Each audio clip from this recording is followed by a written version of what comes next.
They say sometimes black people don't have a voice in politics when it comes down to voting and things like that because we're not putting up money. That's not true. Not investing money. That's not true. We're not coming outside. The biggest thing that we've learned and we're hearing is most people don't even know what district they live in. Yeah. I ask you, what district do you live in? Point right there. How much do city council people get paid? Girl, $2. $2. We get paid $2. Let me look into the camera. We get paid $2. No, let me stop playing. So. Okay. Are you in a sorority? No, ma'am. Okay. Are you dating? What? What kind of... Wait a minute. What that got to do with being a council person? Yeah. But the realization is everything is political. That's a good question. That's a good question. Creativity generates revenue. Is Southside RVA underfunded compared to other parts of the city? Yes. The Code Refresh really is about reversing the harm and racism that was, that kind of impacted communities based on zoning. I'm so excited that you're here. We've been chopping it up a little bit already. Yeah. But the People's Counselor, Nicole Jones, Councilwoman Nicole Jones, the Honorable Nicole Jones for the 9th District. AKA the People's Counselor. AKA the People's Counselor. So we were talking a little bit before this, and I looked a lot into you today, and I had such a good time. But one of the things that I think is important with you, because you're the People's Counselor, I had to ask some people what they feel like I should ask you. Oh, did you? I did. So before we get into... You want to be nosy? Well, it's good things. Okay. But before we get into anything, I'm going to do this, just talk about the intro a little bit. So every policy decision comes down to resources, priorities, and how money is spent. Today, we are unpacking the financial lens of politics right here in Richmond's 9th District. Welcome to the Honorable Nicole Jones. We go highlight her role, community ties, legislative priorities, and talk about how policy meets the pocketbook and how government decisions affect everyday finances. But before we do that, you got an event coming up with not Apple, not Tesla, but Microsoft. What's tea? We love Microsoft over here. Is this a breaking news alert? It's not actually a breaking news alert because I've been working with them forever, and Microsoft is family. Got some peoples over there that I've been working with for a long time. But the goal of working with Microsoft has always been to, integrate technology into our communities, in particular communities that have been disenfranchised and underserved communities, and really begin to infuse technology, creativity, and all things, on those AI, to our young people. Okay. And this event is for the youth, right? Yes, definitely for the youth. So that is our AI workshop that you are alluding to, and that's going to be happening on October 6th. And we are looking to just introduce our young people to this new innovative way of creativity and show them some basic techniques on how to use ChatGPT, how AI works to shape your business, even school, and all the things that you're looking to do moving forward. Okay, cool. And then usually when I see you out and about, you are probably one of the only council members that I see out at these events and having a good time and vibing. And you call yourself the People's Counselor. The People's Counselor. And I can attest to that because I'm a people and I be seeing you out. Like you're out at most. I just saw you at the Wellfest. Mm-hmm. Tell me why it is important to you to be out and about. Because I mean, like you said, local government is, when the president is doing all of these crazy things, everybody's like, well, talk to your local government. And I honestly don't know where y'all be at. But I know some people say it's meetings on Tuesdays, but some people work on Tuesdays. Like, it's, so I just want to know, like, what made you want to be the one to step out of the box and say, all right, cool, I'm going to be outside. Like, people can't say they can't see me. And then how has that been for you? Like, what has been the result of that? Yeah, I mean, it's just who I am. Yeah. You know, I mean, I was the people's counselor before I was the people's counselor. Yeah. Meaning that's my life. Like, I love people, I love community, I love art, I love creativity. And so I'm going to always be in those spaces. And, you know, when it comes to being an elected official, a lot of times people look at that based on what you see on TV, that we untouchable. And so I'm in these spaces because I want people to know that, hey, I'm just like you. You know, I might have a title, but that don't mean nothing. I like to dance. I like art. I like to have fun. I like to connect. I like the social element. So I'm out in these streets with people because in order to really let people know that you are just like them, you got to be around them. And I think a lot of times when, specifically in our community, Black community, we think politics when we see what the president is doing, or we think politics based on, you know, things that we can't control. But the realization of it is that we are the people. And because we are the people, we should be amongst the people. And so that's why you're going to always see me supporting anything happening in this city that is moving our city forward, but then also opening up and creating space to let people know how to get involved and engaged. And I just bring, as a council person, another element to that. Because you're not always going to see politics at a well fest. You're not going to see politics at a art show. You're not going to see politics at Ember Music Hall. Yeah. But the realization is everything is political. And so because everything is political, we need to be making those connections. And my goal in doing that is really helping, you know, one, the young people, but also the next generation of like millennials and leaders that are like killing this city to know how to engage with our current either leadership or future leadership when it comes to your ideas. How do we support them? Funding, all those different things. And so you'll always see me out and about in the community, politicking with the peoples, because the people is what it's about. That's so interesting that you say everything is politics, because this is a financial based show. So I always say everything is financial, but really the two go hand in hand. Thanks. So looking at your background, you're not from Richmond though. You're from New York. And it seemed like you bringing it fire right here. That's a beautiful sweatshirt. But it seemed like you bring that New York energy though. Like, I wouldn't say, well, I guess a little assertive, but fun. Like, you are very easy to talk to, but you go laugh, you go joke, you go have a good time. But I kind of want to get into how you got from New York to Richmond. Yeah. Because it wasn't an easy journey. Yeah. So for the people who are watching who feel like their circumstances may necessarily determine what happens to them in the future, or determine what decisions they make, or determine what type of life that they have, I think that this story really, I want to hear it, because I heard it before a little snippet of it, but I really want to know from the time you got dropped. You came on here on a bus, right? And you had a friend named Miss Tanya who used to, I guess, and that was a lineman too, somebody who you met at work who literally took you under her wing. You didn't have a ride back to work, and she said, yo, like, let me take you back and forth to work. This was somebody you didn't know, coming from a whole other side of the, you know. So I just want to get it. I'm ready to cry. I'm like, God, this shit. Because I was listening to it like, go ahead, talk about it. Yeah, I mean, so, you know, when you talk about, you know, coming from New York and being playful and having that spirit, like, we call it big Bronx energy.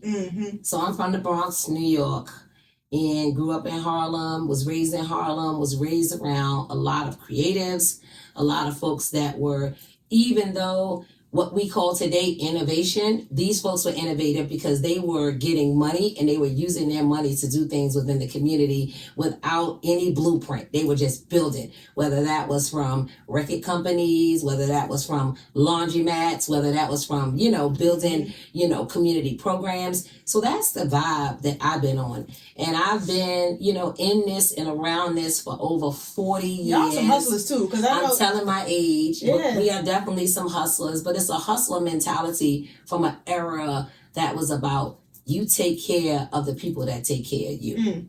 And so I come from that energy, right? So when I leave New York, which was almost 30 years ago, I wanted to have a better environment for my son. And I came down to Richmond, and you're right, I didn't know a soul. Yeah. Like, I would never have seen myself in the seat that I'm in now. Like, I was like, this wasn't on the whiteboard. at all. It wasn't on the whiteboard. And that's the beauty of when you know that the universe is really guiding your steps and this is not about you. And that's the thing that I always tell anybody that works with me, anybody that works for me, anybody that is in collaboration and co-creating with me. This is not about me. And I know it's not about me. It's about a higher calling. And I'm just walking into that. So when I came to Richmond, I didn't know a soul. I was telling somebody today, when I came to Richmond, it wasn't even a short pump. Yeah, you did say that. And so, my son was 6 years old. And at that time, I thought it was really about me bringing my son and bringing him into a different environment. Because I did New York. I've been outside since I was 14 years old. What that mean? Like, what you like mean? Outside mean, when you growing up in public housing, it's no different than here. We outside, whether that's at the community centers, whether that's on the block, whether that's, on the benches, whether that's in the hood. Yeah. All of it is we outside. And so I've always been outside, but I also knew that as a part of being outside, that wasn't going to be something I was going to be able to do forever. Yeah. So I always had that mindset of, okay, what you going to do next? What that looks like? And my auntie began to start taking me to Harlem.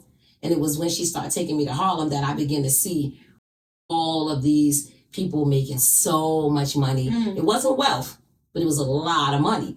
And when I say it wasn't wealth, because wealth can be something that you lock in, you hone on, and you focus your energy. But this was fast money, right? And because of the communities that we grew up in, we was flipping that money, but you don't necessarily have a blueprint on how to look at the long-term financial, stability. It wasn't from a basis of like drug dealing and like stripping. Right. Okay, It was just, a community of people who got money and did what they did, but we didn't have the knowledge. We didn't have it wasn't in our communities like that.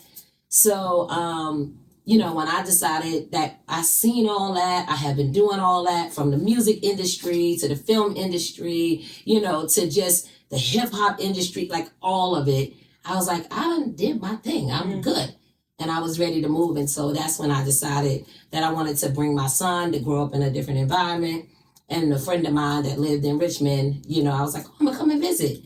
But fast forward, I realized that it wasn't only about my son. It was about me. Yeah. And it was about my upbringing, but also moving away from family so that I can grow into the person that I needed to be. How old were you when you moved here? 29. Oh. 29. So you was a kid. 29. And my son was 6 years old. And I was like, oh, okay, we're going to do this. Okay. And I did not know a soul in Richmond. Not a soul. And it was great. And to your point, the friend that I knew here, she reneged on me. What? And so I met a homie in the club in New York. And I was like, I'm moving to Richmond. He was like, I live in Richmond. What? And I was like, I ain't got no place to stay. He was like, this is the first time I'm really exposing this. I shared it with like 3 or 4 I'm about to say, wait a minute. And I met him in the club through one of my friends. But this is what I will say is the crux of New York. We take care of our own. Yeah. So even though I didn't know him, he was like, okay, well, if you need a place to stay, you come stay by me. And I was like, oh. Long story short, he picked me up. He put me on. He, was like, I can get you to work, but if you can get a ride back, you good. And that's when I met Tanya the next day at work. And I was just telling her, I was like, I'm fresh off the bus, girl. My stuff is still in garbage bags. I don't know what I'm doing. I don't know where I'm going. I don't even know where I'm at. And she was like, well, where you stay at? And I told her, I was like, yeah, I'm staying somewhere in the South Side, I guess. And she was like, well, where? And I gave her the address because it was his address. And she was like, oh, girl, I live right up the street. I can pick you up and drop you off. That's crazy. And to close on that, where I stayed at with this guy that I did not know that I met in the club was San Susie, a.k.a. Southwood. Ooh. So that's why I know that this is purposeful. So as we get into this interview, you'll learn more. The Southwood is in the heart of the 9th District. It's the heart of the 9th District. And who would have ever thought, because I'm telling you, it wasn't on the whiteboard, that I would be serving the same community that I moved into when I first got off the bus. I was fresh off the bus with my bags, and I was in that community. Ooh, that's a powerful story. How much money did you have when you moved here? I didn't have a lot of money. I didn't have a lot of money, but I had access. You had access, okay. Because a lot of my family members by then had a lot of money, and I don't mean wealth. Right. You know what kind of money I'm talking about. Right. But so it was easy to like, hey, I need a couple $. You know, I had people that were like so excited for me that was just like putting money into my account. Okay. I had friends that would like send me money monthly, like, here, put this on your rent. Because again, we take care of each other. Yeah. And that was the mantra that I grew up understanding. And so I never really wanted for anything. It was a matter of like, what you said you going? Okay, we got you. Yeah. And my thing was on the flip side of that, like, well, I can't go back because I'll be looking crazy. I'm going to look like a failure. Yeah. So I can't go back. So they held me down, and I got job after job, and each job, you know, was an increase. What was the first job? Like, so the first job was at Finambi. It was First National American Bank or something. It was a subsidiary of not Capital One, but a subsidiary of Finambi. Circuit City. Oh. So yeah, that's what I'm saying. That's how old it was. Okay. It was the credit card division of Circuit City. Okay. And so we didn't do collections, but we worked in I think we managed like all the like the statements and all that stuff that would go out. Okay. And I never did that before. It was like the loan paperwork and all that. But Tanya was a beast. And to this day, that is still my sister. If it was not for Tanya, and that's why I said in my Creative Mornings interview, I would not be in Richmond right now. Because her family like took me in. Yeah. Oh wow, that's beautiful. And that's interesting because I feel like you and I may have the same type of hustle mentality. But, and the reason why I get emotional is because you have like people to lean on. So some people don't. Yeah. So it's such a difference with that. But I will say to that you have people to lean on, but it really is a lonely walk. It's a lonely walk when you are changing, you know, the trajectory of people's lives. Because some people don't really understand what it is that you're doing. And some people do. And those that do are the ones that support you. And then those that don't are the ones that are looking at you like, what you doing? And it's very lonely. It's lonely. I am, you know, I walk a very lonely walk in this role. Even though people may see me and it's like, she cool. It's very lonely. So I feel you. Tell me about it. Tell me. Yeah. Because, you know, I think it's oftentimes you are trying to navigate, you know, what you know you're called to do. And then you're coming up against that with mindsets that also have to be shifted. So in your case, where the financial piece is, you're trying to shift the mindset. In my case, where in growing up in, you know, the projects of the Bronx, New York, saying, hey, you don't have to stay in this situation. You can move on. So that's a mindset shift. If my mindset hadn't shifted, I could still be there. Yeah. So in not trying to, you know, push people to do a thing, it's very lonely. It's lonely when you are called to do a thing and you didn't know you was called to do it. Like I said, this one on the whiteboard. Yeah. My whiteboard was like hip hop, parties, all the things. Yeah. This one on the whiteboard. That was a whole different life for you. Yeah. So what were you doing with the music industry and the film industry? Yes. So again, New York is the heart of everything. Yeah. Jay-Z, you know, everything. And so, you know, I have so many friends, and I like to, honestly, I don't even really talk a lot about that because when I rock with people, I want people to just know me, but it's nothing to make a phone call. It's nothing to make a phone call. I but feel like in the everybody same, know that though. I feel like everybody know that. I feel like you give that energy though. Like you very well connected. But we you know, I've grown up in the industry. I have best friends that put me on and put me into the industry and connected me to people. I have family members that are in the industry. I have family members that have been doing this long before me. And so I'm just a product of that environment. My brother was a hip hop artist. You know, my sister was in the street. My brother was a dancer. My younger sister is like, it's just a family thing as well. It's a thing that we just are connected in a way, you know what I'm saying? Yeah. With people, and it just happens to be people in the music and film industry. So if I told you, I was like, if I said, you think we could get Chris Brown up here?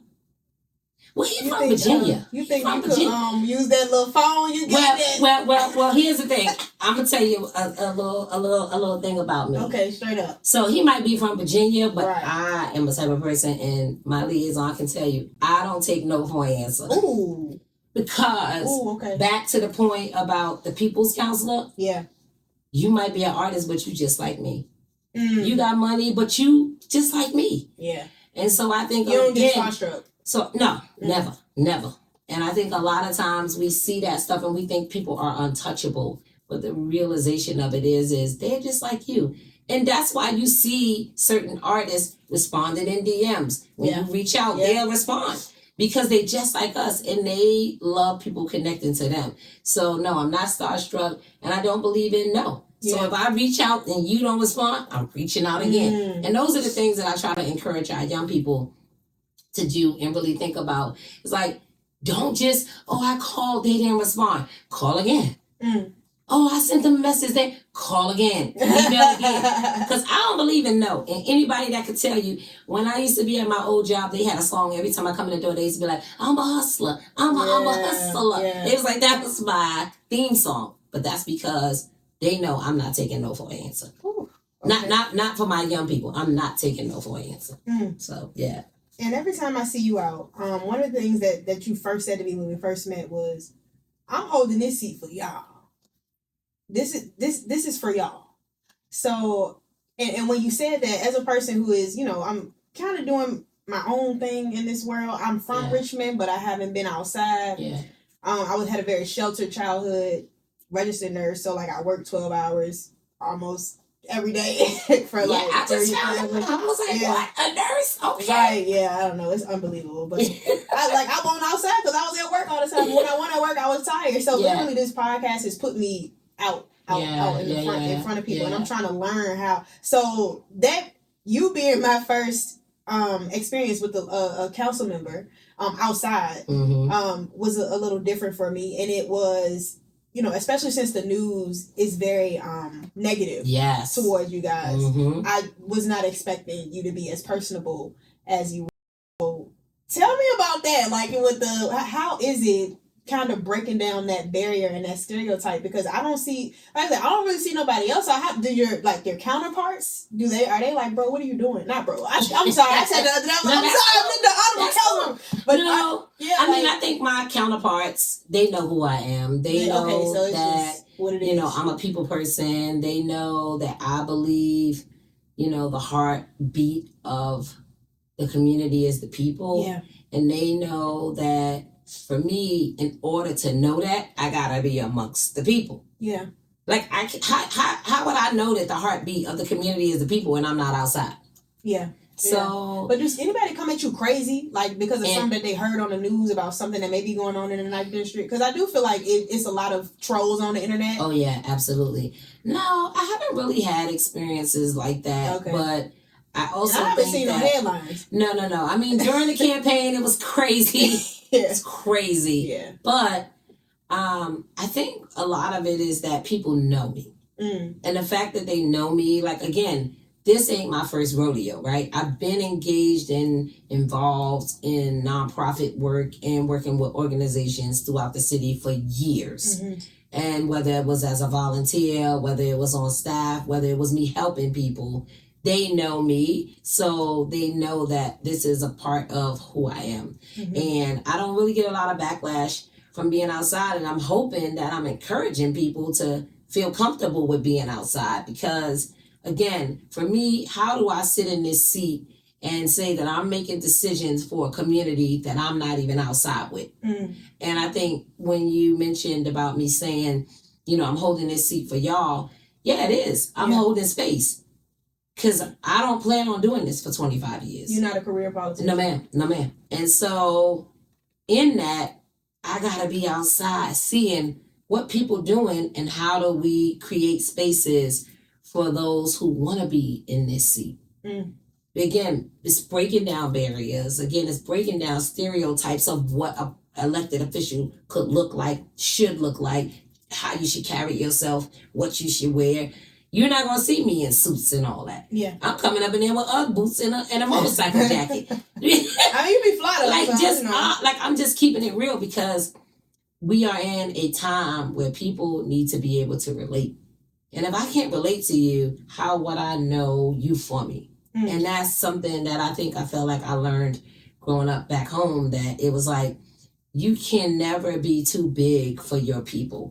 No matter what you're doing, you need to be able to come back and people be like, that's so-and-so. And I was looking at a few different stats that the 9th District has, and I see that your population, you can tell me if I'm wrong, this is from the census, July 2024. Y'all have 233,655 residents, which is a 3.1% increase from 2020. Well, the 233,000 is the city as a whole. Oh, okay. Yeah. That's the city as a whole, but the 9th District from the former census was slated at 26,000. But at this point, I honestly think it's way more. One, because we have the largest Latino population, and we have the largest residents that are undocumented, right? So if you're undocumented, we can't even count you, and we know that is huge in the 9th. So honestly, for me, I mean, guesstimated, I would probably say 30 or more thousand people, because we don't have an accurate number, because we have a lot of undocumented folks. Okay. And is that something that they kind of put on you to figure out how to fix? Or? Yeah, well, no, it's no. It's definitely a priority. Yeah, it's a priority because, again, growing up in the Bronx, New York, I grew up in a melting pot. Yeah. Right. So Titi was my Titi, right? Versus, that's us versus them. I've never lived in a space where culture was an issue. I've never lived in a space where ethnicity, was a disconnect from who you were, because it was like you had Puerto Ricans, Dominicans, Africans, Black people. I grew up in that melting pot. So, being a council person over the 9th District, it was alarming to me to see that there was this whole us versus them situation. And so a lot of my work that I've been doing and that I'm really focused on is trying to unify that and bring that, together. Like, I was in a meeting yesterday, I was telling somebody, I have family members that are Afro-Latino, and Afro-Latino mean you Black and you have Spanish, And so when I see a community that looks like me, but they speak a different language, I'm not ready to dismiss them. And so the 9th District has its challenges relative to that. And I think it's because, again, we want to be a big town when we're really a small city.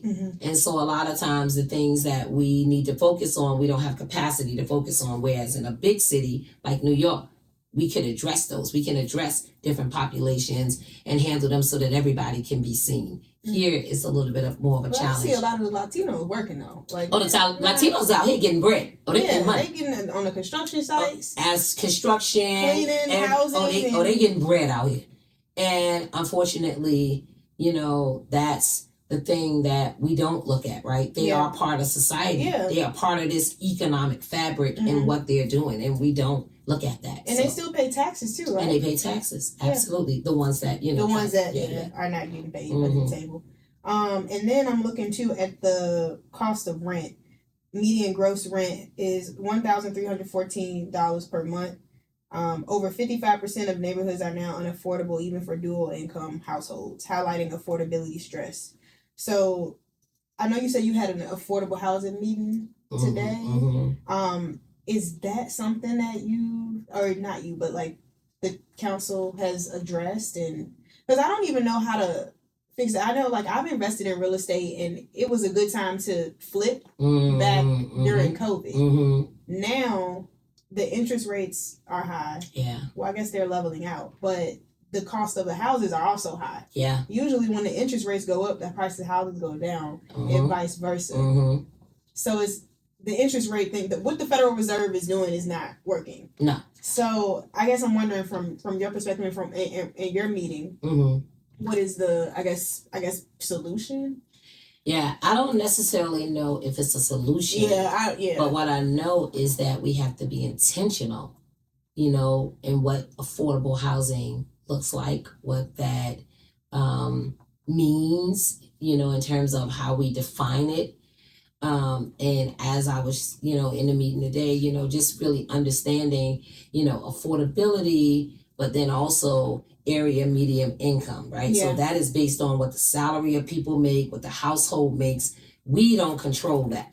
Yeah. And so depending on where those rates and all those things come from is based on your area medium income. And so if the area medium income is higher than what somebody is making, does that mean we don't provide housing? No, it means that we need to be strategic and we need to be intentional. And so if you're living in housing that is, a 30% of your, area medium income, and it's going up. Yeah. What is it that we need to do as a city? Yeah. Because the growth of the city affects the residents, and so we need to be mindful of that. But then also, what do you need to do in your household? Yeah. And then how does that, kind of work to ensure that everybody can kind of stay in their homes? And I think that's what the city is working on. It's like, what are the tools and what are the things that we can do to ensure that people stay in their homes? But then also in collaboration, what is it that the families need to do? Because sometimes, like, again, in the meeting today, we were talking about that some people's income don't go up, or it go up 3%. And that 3% might have been when you was only at $30,000. So how is that in a time when housing is $1,300, you know what I mean? Yeah. So a lot of moving parts to affordable housing, and a lot of moving parts to, what people can and can't do, because you don't want people working 3 and 4 jobs where they can't be home with their families and they can't do, what they need to do. But at the same time, you don't want people being displaced, and you don't want people feeling like they can't live in their home after a certain amount of time because the city is growing, and it's growing exponentially at a quick, rapid rate. Yeah. And so those are things that are definitely a priority and at the forefront of what I'm thinking, because my thing is, again, even taking it back to, I grew up in the projects, and I know for a fact, our rent was not high. Yeah. But I know now people who live in the projects still, because I was just home in August, are paying $2,000 to live in the projects. That's what I misspoke. These numbers are from 2019 to 2023. So okay. I'm sure 2025 is a lot higher than 1,300 it's crazy. now. It's crazy. But like I said, some of that is, the disinvestment and disenfranchisement of, underserved communities. And so because the investment in those communities haven't been there, the fact that you're trying to invest in it now is going to somewhat push people out if we don't develop and devise a strategy that makes sure that they stay despite their income. And what I mean by that is, what kind of programs exist? Where can they find relief? How can we support, our elderly and our, aging adults? And then for families that this is all they make and they're doing everything they can to pay their rent, what other programs can we offer? And on top of that, the tariffs. Like, I know Donald Trump ran on tariffs. Yeah, the worst. And I don't think people really understood what that meant. That means that we have to pay more for incoming things that we're ordering. Yeah. So businesses are hit. Yeah. Construction is hit. Yeah. Everything that we do to run our cities is affected by that, because anytime an increase go up, then everything that you purchasing goes up. Yeah. So, and that's not even, that's presidential. Oh, absolutely. So, and like, again, they say, okay, well, if you guys have problems with this, go to your local government. I'm like, well, what can the local government necessarily do about tariffs? But like, if somebody was to come to you and say like, hey, I'm struggling right now. My family, we barely have food to eat. We barely have money for rent. We barely have that. Because I feel like a lot of the problems, and you can correct me if I'm wrong, I feel like a bulk of the problems that people come to city council with are financial. So how do you handle those conversations with your constituents? I think a lot of what we think about as a city is, okay, based on the money that we bring in, we look at what are the issues that we're facing. Some is housing, some is eviction, some is, taxes. Oof. Yeah. So I'll just take those three things, and then what we have to do as a city is think about, in the money that we are bringing in, how can we support those three things? Mm-hmm. And so, right now our tax rate is super high. We definitely need to have a conversation about that. But then also our tax rate is how we generate revenue. Yeah. Right? So that's a conversation that has to be had. We have the highest tax rate. But then we also have, the eviction. Yeah. And so what we've done is, we started with the ARPA funds, and then we've been putting in the budget for the last 2 years, for eviction diversion. And then, when it comes to housing, we created, the Affordable Housing Trust and have built, a lot of housing because we have a housing crisis. But we need to really think about y'all are building up, because you can't build across anymore. Yeah. And so in those, we need to then continue to evaluate those programs, whether or not they're working. And then what else do we need to do? What other tools do we have that we can use to ensure, again, that people feel supported? We have the Family Crisis Fund.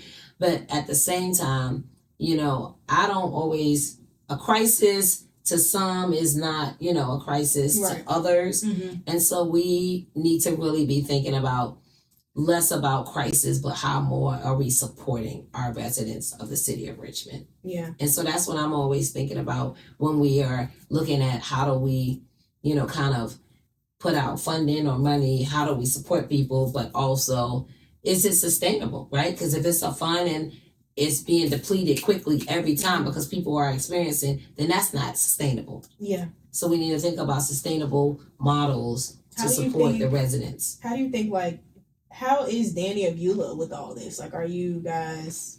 Well, I'm sure he's at the meetings and things like that, but, how are you adjusting with a new mayor? Yeah.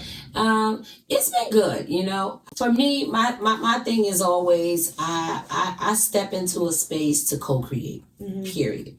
And while, our mayoral system, we have... a mayor council situation where in other cities, the mayor is part of council. And in Richmond, it's different. So the mayor makes decisions, the council makes decisions, versus in other cities, the mayor is a part of council. So they're all making the decision. So that's part of the challenge, because we are looking to invest and protect our residents of our district. The mayor is looking to protect and invest the city as a whole, and that includes all 200 and 30. I think we've grown even then, but those 230,000. But I step into a space how are we co-creating? So no one. Sometimes it's district specific, but then also how are we making the city feasible for all? Because I'm about equity. It sounds like two different.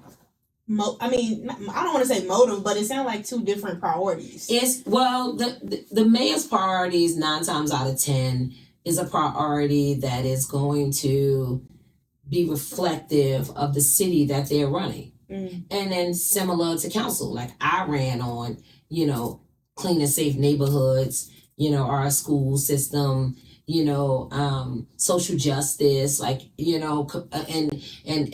and community and restorative justice, because this is a district that has been, disinvested in for so long. But another district is not going to have that same issue. So when you got 9 council members, our priorities in a sense are somewhat different. But at the core of it, I believe we all are looking to protect and invest in our residents. Same with the mayor. But we got to get to consensus on what that looks like. And a lot of times, because there's so many different priorities, it creates a strain on what should be prioritized and what not. And we need to get to a place where we just looking holistically at all of the major priorities, housing, schools, et cetera, et cetera. Okay. And well, I got some more, but let's do a fire round real quick Okay. because we got real dense just now. Yeah. And I love getting dense because it's when I learn. Yeah. But I do have a few of these questions. So these are yes or no. Okay. Well, I think we kind of touched on this. Should Richmond invest more in affordable housing right now? Yes. Is Southside RVA underfunded compared to other parts of the city? Yes. Okay. Should city leaders partner more with private funders to fill budget gaps? That would depend on what we're talking about, right? Mm-hmm. Because funding gaps, is that in terms of, youth services, public safety, like what are we talking about relative to private funders, and what would them private funders be looking to do? Because part of the challenge, right, is like, we with corporate, but we need corporate dollars as well. Yeah. And private funding, public-private funding, to fund some of the things that we need done in the city, because the city cannot do it all. So it would kind of depend on what. It depends. I mean, but I don't see it as a bad thing. Yeah. Okay. And I know too, like they say sometimes Black people don't have a voice in politics when it comes down to voting and things like that because we're not putting up money. That's not true. We're not investing money. That's not true. We're not coming outside. Oh, okay. We're not coming outside, and we need to be coming outside. Okay. Yeah. So we are putting up money. Because you mean in terms of Black? In terms of, like, they say Black people, they don't really have to like pitch to us to vote Democrat because we go vote that anyway. Not everybody. Not everybody. And then the question remains is like, who is they? I mean, this is just what I've seen statistically, like mostly Black people vote Democratic. Yeah. But I think but we also only vote during certain times. That part. Because we'll vote when we know that it's a presidential and we don't want Trump, but we won't come out and vote for the council person who is actually the closest to your needs. Or we don't come out and vote for our delegate, even though it's a state race, but not realizing how the state is a trickle down to local. And so the better, delegates and senators that we have in those spaces then help the local level, at a local level. So we vote a lot of times based on whatever the race is. So presidential, that's why we had record numbers for Obama. Yeah. We had record numbers for Biden. So to your point about the demographics, but we didn't have record numbers for Trump because we was like, we ain't checking for him, but there were other races on that ticket. And so some people were just like, I'm not voting at all because I don't want to vote for Trump. But there were other races on that ticket that needed the support because it was still local state. Yeah. And so when you say we need to come outside, Black people, I'm talking about Black people specifically need to come outside, you mean come outside and vote? We need to come outside and vote. We need to engage more. If you live in a community or in a district, you need to know who your council person is. Yeah. You need to know, even if you feel like you don't want to go state and federal, that's fine. Because it's like, if I live in Richmond, but I need to know who my council person is, because I need to know if I have an issue, I can bring it to you. But if I come to you, and most people don't even, the biggest thing that we've learned and we're hearing is most people don't even know what district they live in. Yeah. I ask you, what district do you live in? Oh, gosh. I don't know. I'm in the East End, Henrico, kind of like where White Oak is. Okay, so you're in Henrico County. You're not even in the city. Okay. Yeah, I'm in Henrico County. Point right there. Point made. Yeah, that's true. And so the next question would be, if you in Henrico, who is your board of supervisor that represents your district? I don't know. Right. You're the only council person I know. You and my delegate. Yeah, but what I'm saying is from a city and a county, city is council, county is board of supervisors. Okay. And so in the county, which is somewhat equivalent to a council, but like you should know who your board of supervisor is. Yeah. You say you live near White Oak. I believe that might be Roscoe Cooper, but like that's who you should know that. Okay. Because I think, maybe, I'm not sure. Yeah. Maybe Tyrone Nelson, I'm not sure. But like, that's what I'm saying to my point right there. And so if you ask somebody where you live at and they don't know, They don't even know the district they live in. How are you going to know who your council person is? Yeah. So that's why I'm saying we got to come outside and we got to get to know and we got to do our homework. What's going on, yeah. Yep. And I don't want to, like, make other people that live, you know, in places like in Henrico feel bad. This is just me. I don't know. Y'all might know. Yeah. But it may be people like me. But the thing is not you're not making people feel bad. The thing is if you live in Henrico but your business is in Richmond, that's why you know the council people. See what I'm saying? But we should always know who is who in what district and what area. That should be something we should be, making ourselves privy to just on GP. Yeah. It should not always be about, well, we know this president and he doing this, and now we know that, the other person running for lieutenant governor. We need to know our local elected officials because they are really working to ensure that, we have community. Okay.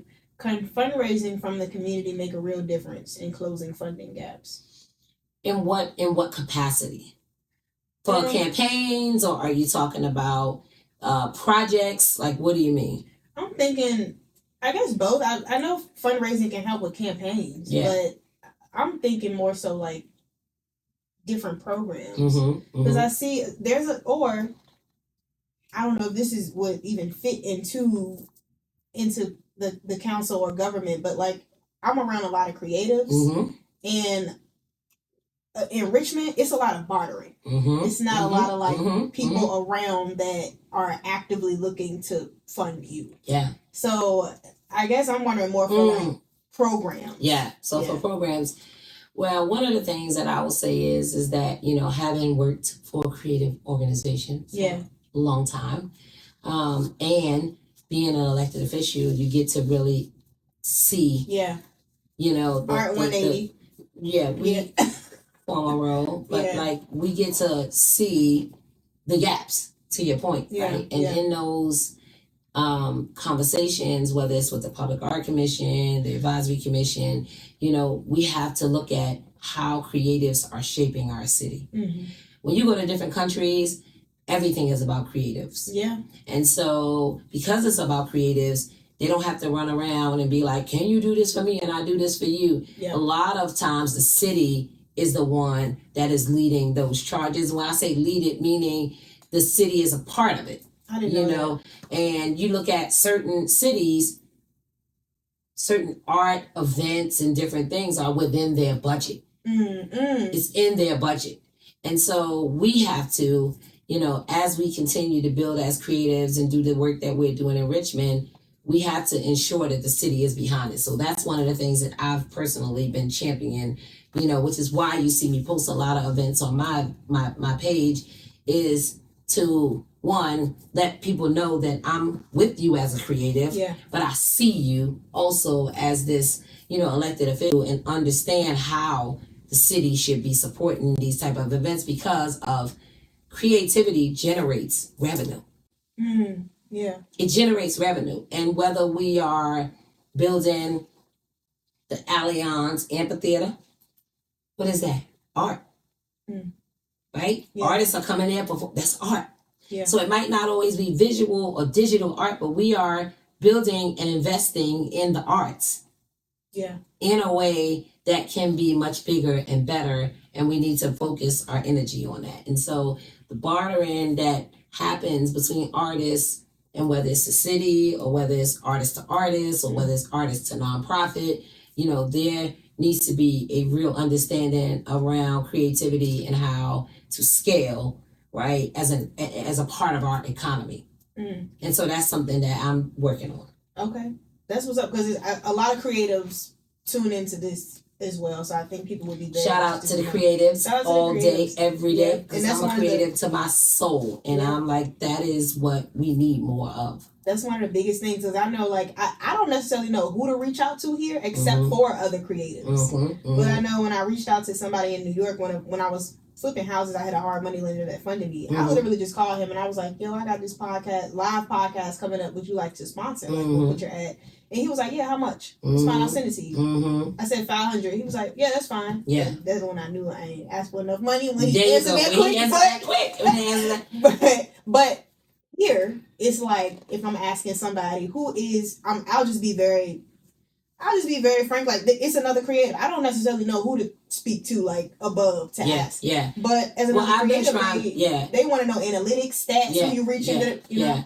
And there's nothing wrong with that. But I think also that goes back to, and I'm not trying to pride myself as the council person that you got to come to, but it also helps when you have somebody in those spaces that understand. Yeah. That goes back to the being outside. Yep. If I wasn't in those creative spaces and I didn't understand from a creative's mindset, then I wouldn't know what that bartering means. And that's no different. Like, again, you have those in all sectors, but specifically for creatives, it is about really understanding what they do for our city and how we can continue to invest in those creatives that are helping to build a sustainable economy. Yeah.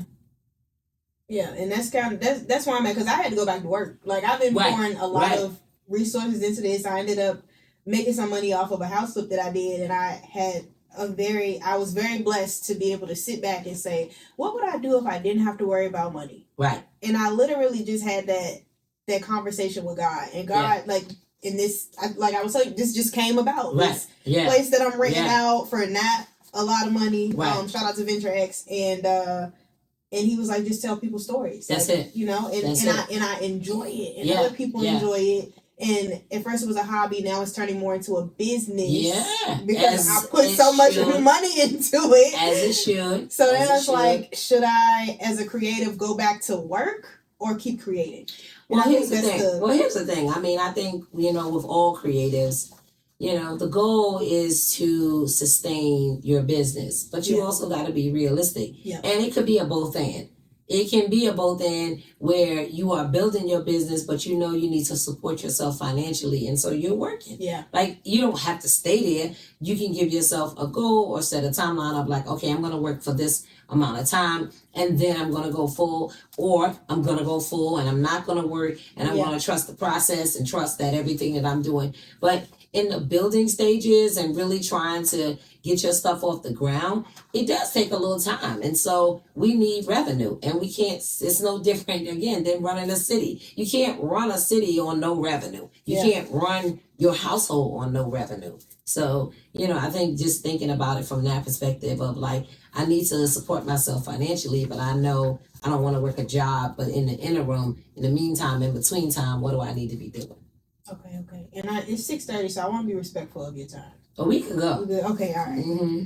The state budget, that we've created. I don't even know how the state budget is created. Is it like how, like, it's just a pot of money that gets poured into? I'm not sure, but how does it impact the residents of your district? Like, are y'all cutting it up like a pie and saying this amount gets, or I know it may be based off of taxes too. So I want to know that. So for starters, it's the city budget. It's the city you budget. Said the state budget. We got a lot of editing to do on it. So it's a city budget, and typically we have different sources of funding streams. Yeah. And most of the time it's like, our general funds, it's like our enterprise funds. I can't think off the top of my head all the different funds, but there are different funds that fund certain city priorities. But for the most part, we are talking about, when we think about budget, is the general fund. And the general fund is what we use to fund, like any other budget, staffing, CIP, so that's the difference. We have like a general fund budget and we have a CIP budget. And the general fund budget is what funds basically like the people and the needs and services of the city. And then the CIP budget is what funds our construction projects, our roads, our highways, our streets, our, paving. It funds all those, types of projects. And so I think part of developing and devising a budget, again, you got 9 people. And so you got 9 different districts that are saying they need different things. And I think what we're attempting to get to is, okay, what's our priorities? Like, out of all 9 of us, if we all have a housing issue, then that's a priority. Mm-hmm. Out of all 9 of us, like, there are certain districts, so I think it's 4, 9, 8, and 6 that have severe drainage issues, right? So that becomes a priority. you know, and then we have homelessness and housing, you know, and then we have the gun violence, and then we have, and that's a separate budget. Oh, that's but separate. Like, yeah, it's part of the CIP budget, but then it's also part of like our public works portfolio. And same thing with water. Like those are not factored into the general budget because those funds generate from a different revenue source. But you know, you have like the homelessness, or let me not say homeless, but unhoused, which seems like community a big problem. It seems like it's getting worse. You got substance abuse, you got gun violence. So we have to fund all of these things out of, and your biggest budget item on anything is always going to be people. It's always going to be people. I mean, you go in any organization, their biggest budget is people. And then you move to programs. So as we are, you know, thinking about building our budgets, we always are thinking about, okay, what are the priorities and what are the needs and what do we need to do to support the residents of Richmond and specifically individual districts. So for me, what I'm looking for, you know, in my district is, okay, we just got this new community center. What do we need to sustain that? What programs need to be happening in that? You know, how are we supporting our Latino community? We don't have a grocery store, so like what else is it that's necessary and needed for the district? And then I'm putting those into, you know, the budget as part of my request. And so how are we supporting our Latino community? We need translators. You know, we need all these different things. And so that's how the budget is kind of built individually. Transgender? No, translators. Oh, translators. For the Latino, for the Latino community. But then again, that's just my budget priorities. I'm working on transportation. I'm like, okay, do we got enough bus stops and all those different things that you would think about in a neighborhood of like what you need. Okay. What was something that you fought for that you won? Like, could it be like a financial win that you fought for in? Did we win anything?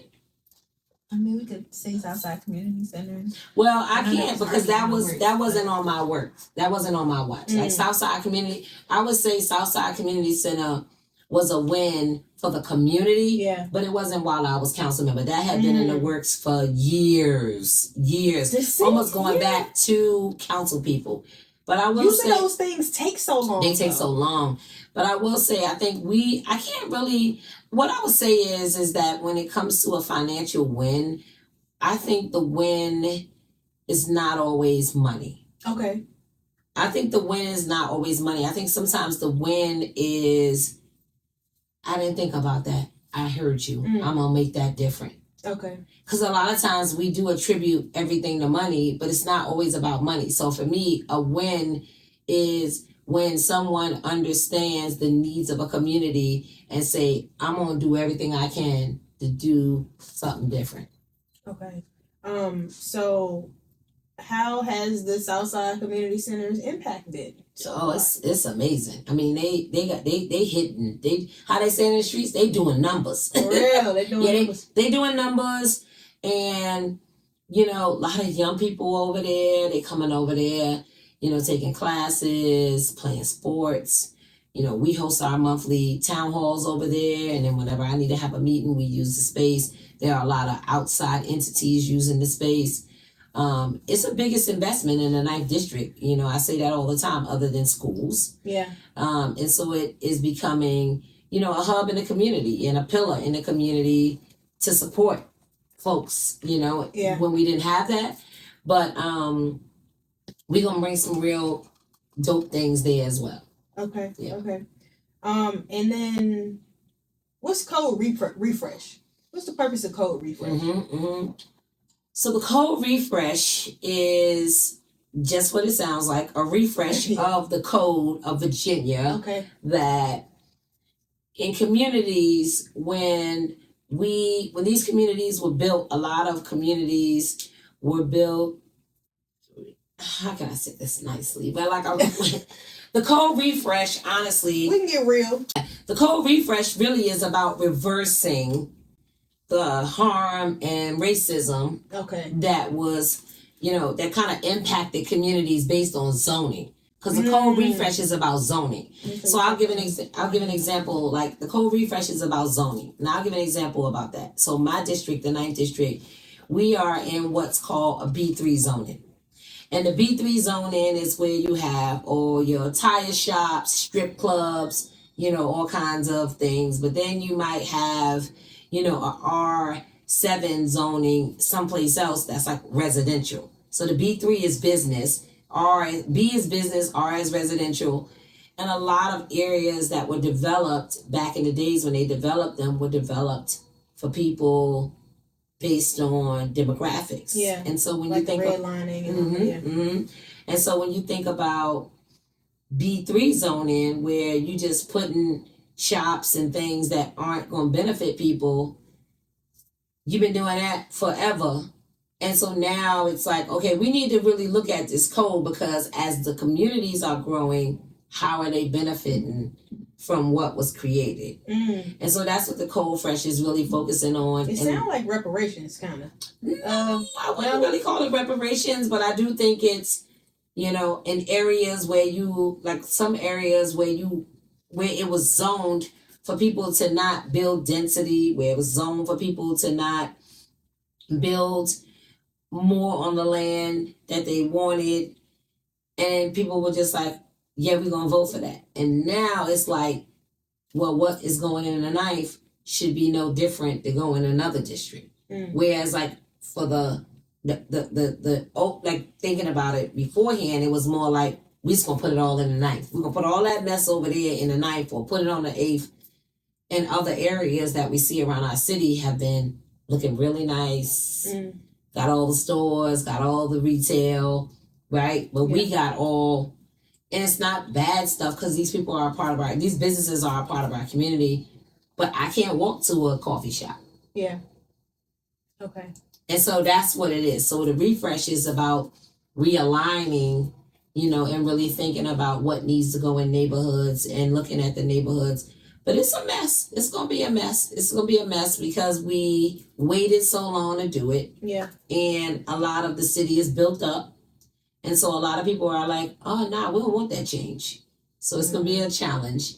But I don't see it as a negative. I see it as, we just need to make sure that we are not recreating the same problem that we had when the code was first established. Okay. Mm-hmm.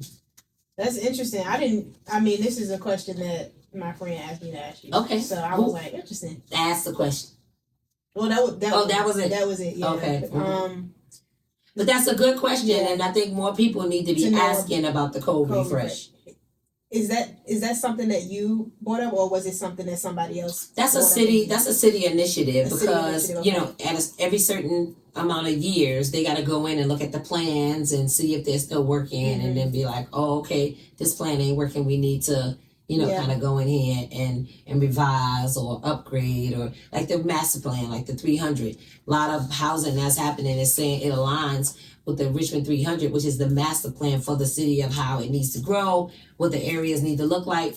But some of those areas in that master plan are not fully aligned with the growth of schools and all different kinds of things. So similar to that is the code refresh. Okay, cool. Mm-hmm. Politics or faith? Faith. Which carries you further? Which carries me further? Yeah, which carries you further? Faith. Me too. Yeah. First thing you thought when you stepped into that city council seat? Lord, oh my God. They're going to bring the Bronx out in me.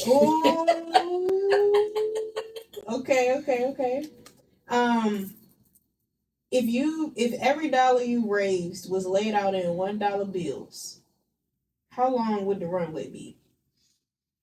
Longer than Kamala's runway to president? If every time, I don't know. That's a good question. That's a good question. Be to New York, okay? I'll probably be gone to November. Okay. I'll be gone to November. Like, listen, let me go sit down somewhere.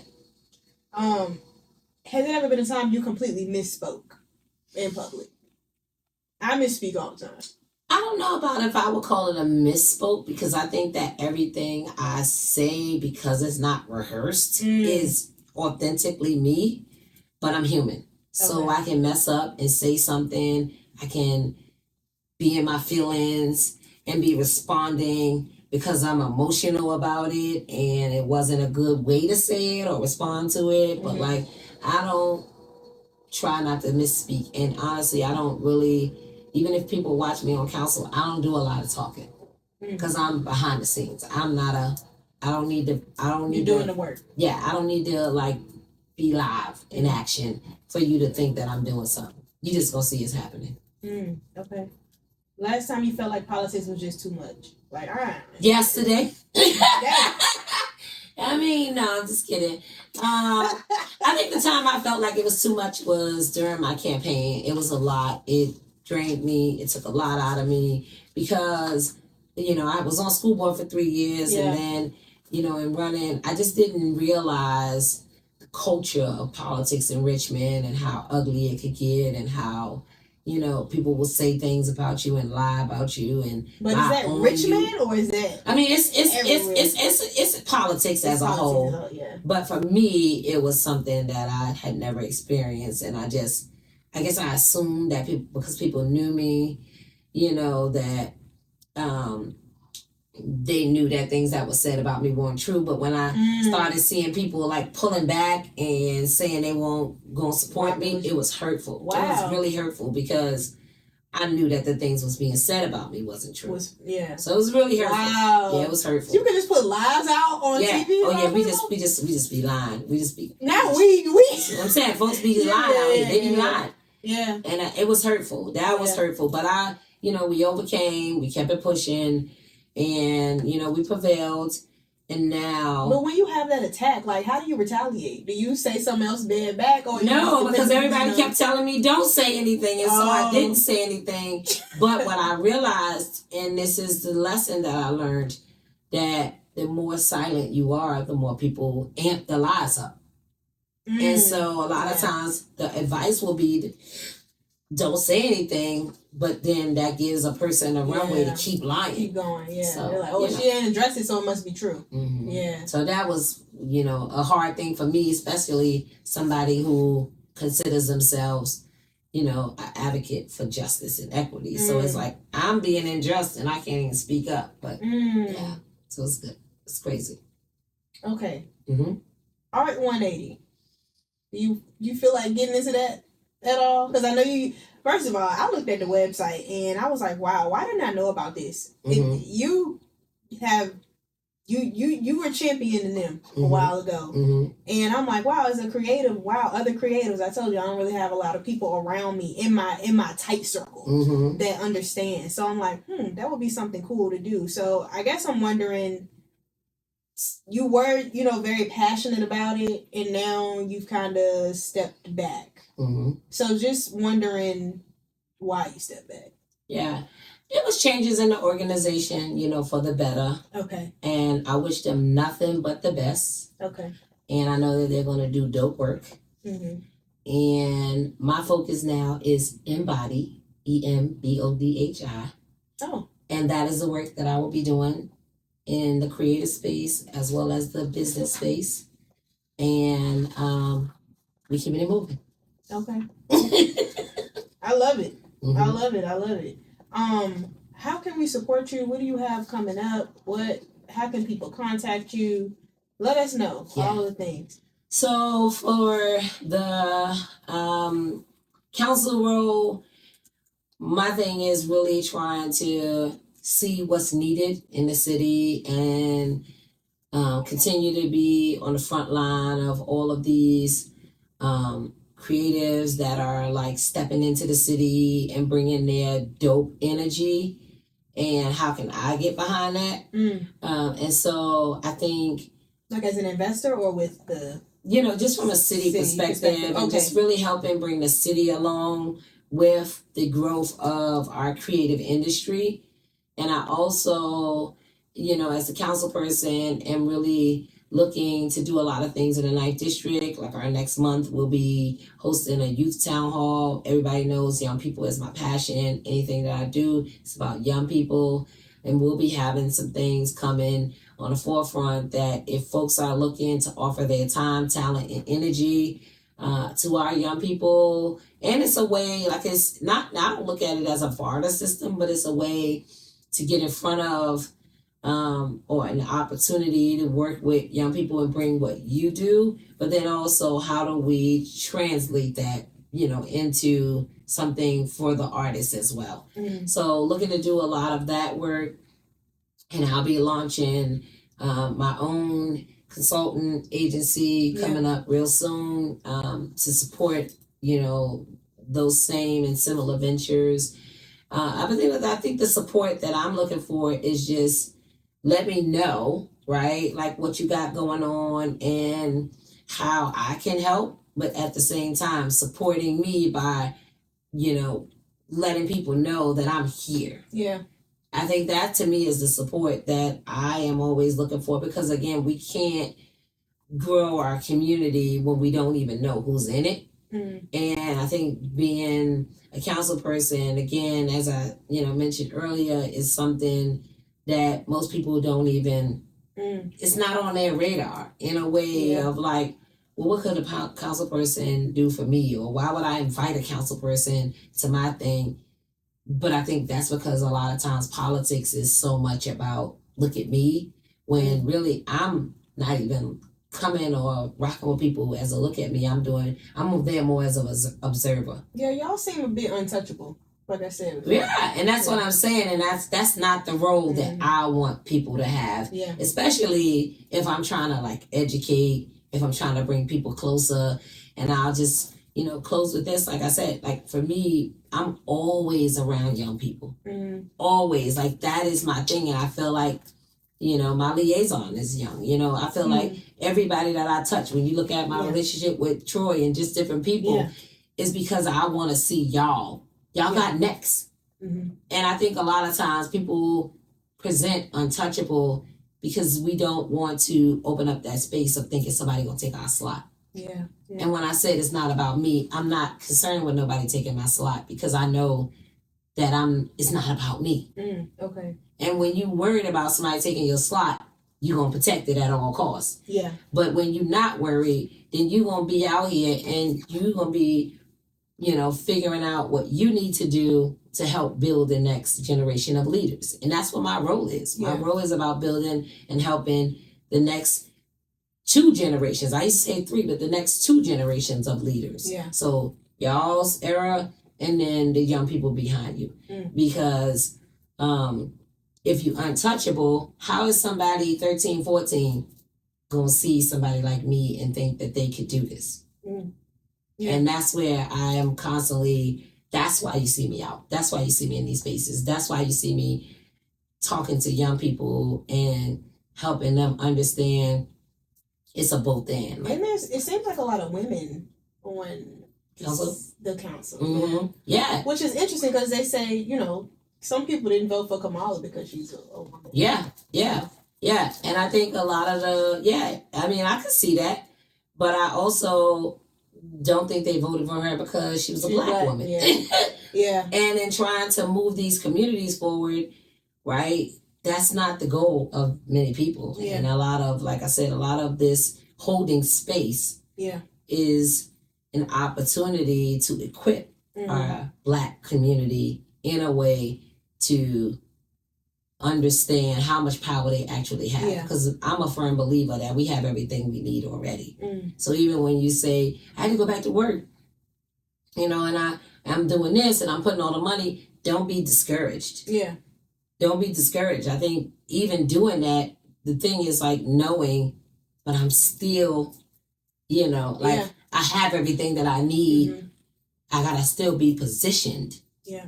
A lot of times we just want it to happen. And then us wanting it to happen is what stresses you out. So be okay with, if I gotta work and do this. Yeah, I definitely feel like it was ordained. Because I have not lived by myself in a long time. I had roommates when I was traveling nursing before during COVID, and then I came home and moved. My mom was living with me. She moved out of her house. We sold it to an investor. She moved into mine because I was gonna be gone travel nursing. Then she was supposed to be there for 3 months. But it's been 2 years. She's still there. All right, Mom. So so now, because even though I didn't want to go back to work, and I'm 900 miles away in Cape Girardeau, Missouri, I have my own apartment, and I literally, it's just me and God. And I've really gotten back to myself and have well, not even myself. I've gotten to know myself, like to Mhm. understand that none of this is for me. I don't own any of this stuff. That's This right. conversation was divine. That's right. That's He right. brought you here to reach somebody, but this is like when I just want to be decreased, like decrease me, increase That's you. it. That's it. And that's the purpose of this, and we're doing a whole rebrand now. So I be trying to stay on topic, Yeah. but we're changing it to like holistic wealth instead of just financial. So with that being said, I got 3 more things I want to hit on. Come on. Because I always wonder this. How much do city council people get paid? Girl, $2. $2. We get paid $2. Let me look into the camera. We get paid $2. No, let me stop playing. So when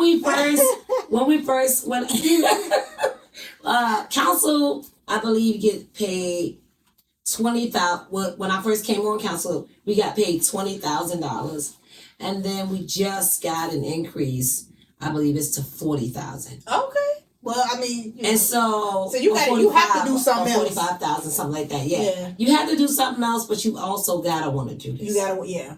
It's not for the money. It's not for the money. Yeah. When I was on school board, we only made $10,000. Oh. Oof. And again, for me, stepping into it, I didn't realize, that the pay, because I mean, in New York, council people get paid like $100,000 or something. Like, they make money. But New York is higher cost of living too. Yeah, absolutely. But in other but places you're too. Saying is and in other places they make more money. Okay. But yeah, we just got to increase. But again, I didn't do it. Like, I can't support myself on that income. It's helpful. We used to, my old colleague, we used to say on school board, we used to be like, that's our gas money. Because it's so cheap. But I would say that council should be paid more. I'm grateful for where we are. Yeah, we could always use more, but I think we should be paid just for the amount of time that you are investing and you are trying to do the things that you are trying to do to, lift up your community. Yeah. The amount of money does not align with the amount of hours you do give. But I'm a big stickler, and my liaison can tell you, I'm a stickler on time. I don't be playing on it. I'm not going to burn myself out. I know that's right. I ain't doing it. Yeah. So what else do you do on the side then to make, like, how do you, because y'all, first of all, you be looking good when I be seeing you out. All of the council people look so nice, and I know that's a part of the job is to like dress nice and stuff like that. I feel like it is. I feel like it's a lot about image. No. With who? With most council people. Well, I'm not your most council people. Well, I'm saying, I told you I be outside with Uggs and some leggings. But but still, you still have to look nice. Presentable. Presentable, yeah.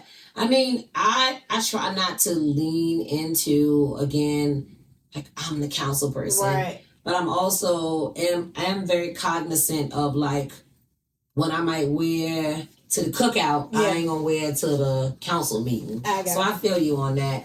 But I try not to get locked into this image. Like, this does not define me. Yeah.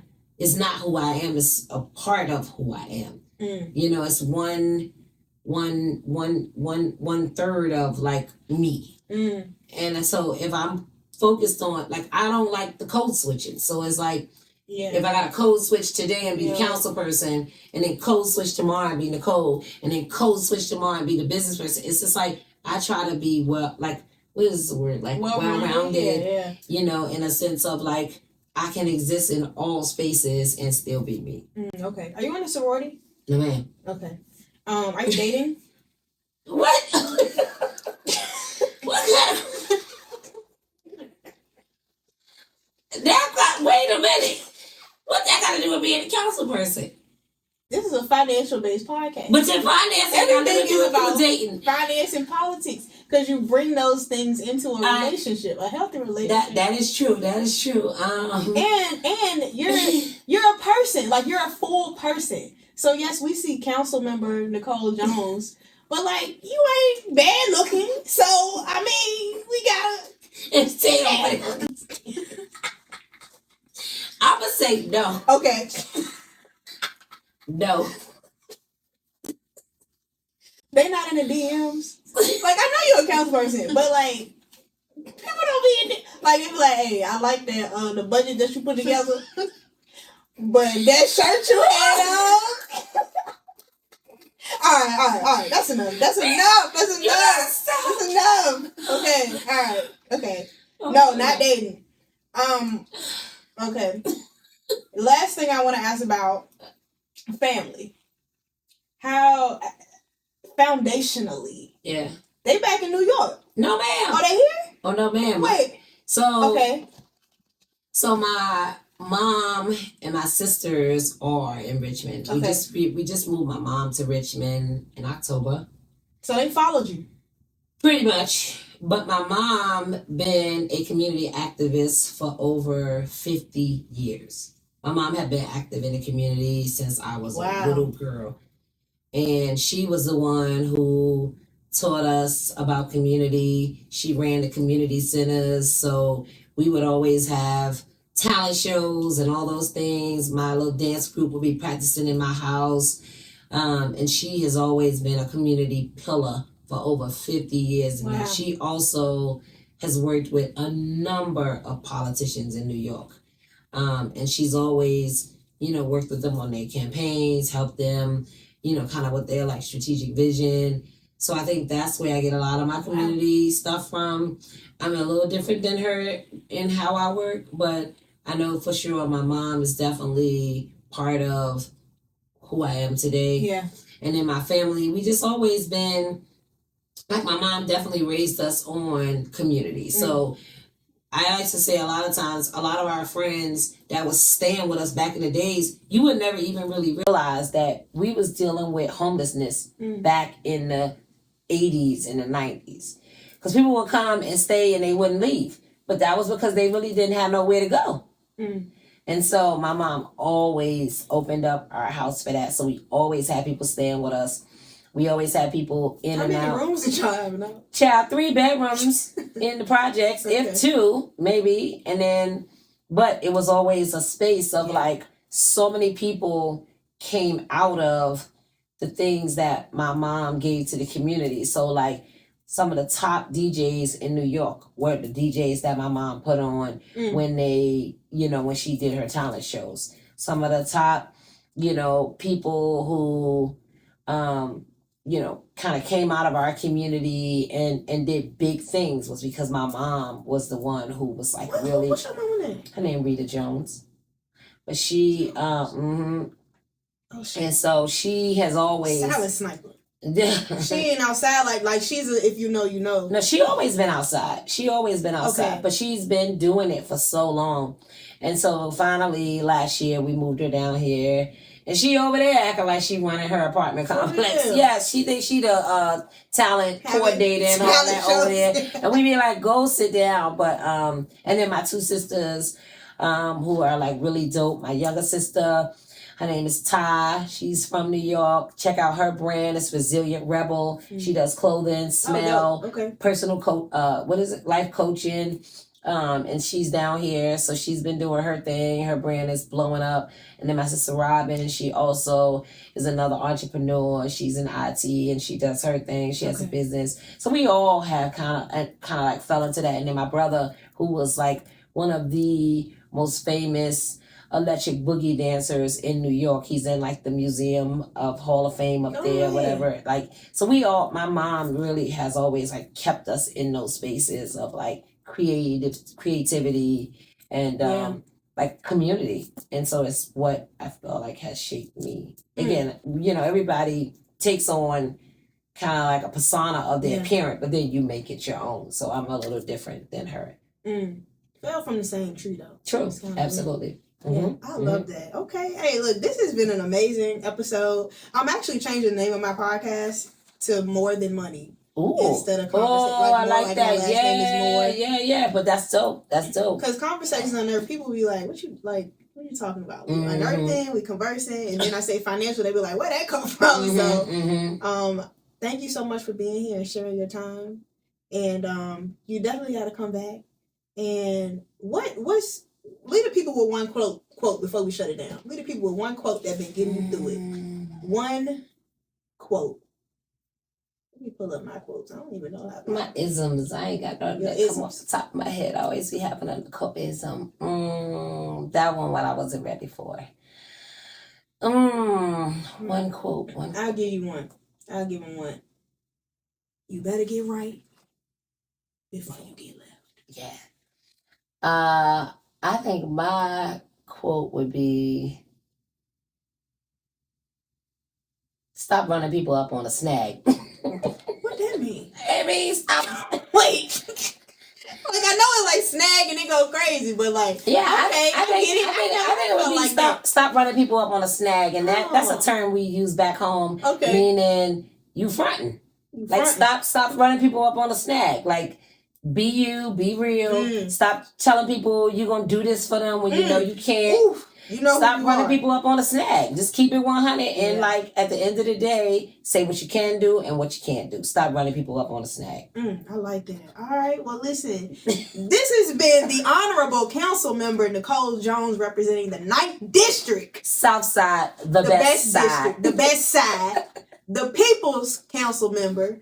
If you don't know her, now you do. Hopefully, you know, if you see her out, say hello and tell her where you seen her at first, which was here. Yeah. Hopefully. Well, if not, then you want us to drop our like email or any of that? Or? Yeah, go ahead. Drop your email. I'm gonna get up the socials. Yeah, drop the socials. Yeah. Sure. I mean, I can be reached on 9th District, so that's the number 9 TH District, Nicole, on Gmail. 9th District, Nicole on IG, Nicole Jones on Facebook, Nicole J on Instagram, no E. And we just out here doing it, trying to keep it, you know, cute. Yeah. And thank you for the work that you're doing. Thank you for being a part of the community in a way that matters. Storytelling is huge, specifically in the Black community. We need more people doing that. And so thank you for being who you are and for creating, for creatives and paving a way for folks to really see podcasting in a real high level right here in their city. Still, this is the biggest show in the world. We salute you. Salute. And y'all got some heavy hitters here too, because I was talking to Ashley about this, and I was like, man, I'm trying to get Tyler Perry to notice me. Like, I'm trying to get to that level. And she was like, oh, we could just bring him here. And I was like, but I don't think she was joking. No. So I think it's people in Richmond that have like real ties to people. I mean, obviously, clearly, you as well. But it's like, I think that sometimes you just have to ask. That part. Yeah. That part. And we have to, again, if I can say it, 100 times, they are you. Yeah. And no matter what somebody may be doing, because of the fear of rejection, we won't ask. Yeah. They you. And sometimes you might have to ask 5, 6, 7, 100 times. That's okay. But what if they keep saying no? You just keep asking? I think people like, what's his name? Steve Urkel used to say, wham down. You got to keep reaching out. You got to keep reaching out. I mean, but we have pride, right? Yeah. And our pride. Man, I ain't reaching out to that person. But I think a lot of times it's really about, planting that seed and then continuing to water it. And you just never know. Like, you might be reaching out to that person and they don't respond. And then you have somebody on your couch that got a direct connect, and you mentioned, I sent them 12 emails. And then they be like, hold on a second. And they call and be like, why you ain't respond to my girl? Yeah, I've had that happen before, yeah. That's what I didn't understand about this. This is literally networking. Yeah, like, it's always networking. It's networking, but it's also, again, you got to relinquish, the control of the outcome. Ooh. And then just trust the process. You're getting into the word now. It's got to trust the process. And what is meant for you is meant for you, period. And that is not cliche. People say that all the time, but it's not cliche. What is meant for you is meant for you. And so you got to just trust the process. I'm working through that right now in this very moment, trusting the process. What you trusting? What was the process? I'm just trusting, that what I need to be doing is going to be taken care of. Yeah. And, my move here, I didn't know what was going to be, but you just kept walking. So you got to keep walking. I'm just walking right now. I'm trusting the process in everything, every era, every capacity, because it ain't about me. Yeah, I think every creative got to be a little crazy. You got to see things that's not there. Yeah. You got to believe in somebody you can't see. Yeah. But the difference, I think, sometimes where we lack as creatives is that I'm on the opposite ends of the continuum, right? Because I'm a creative, but I'm also a strategist. So in the sense of like, I understand a business mindset, I understand what it requires, and I'm not saying everybody don't, but I'm saying that I can take a corporate model and integrate it into a creative mindset where a lot of people can't do that.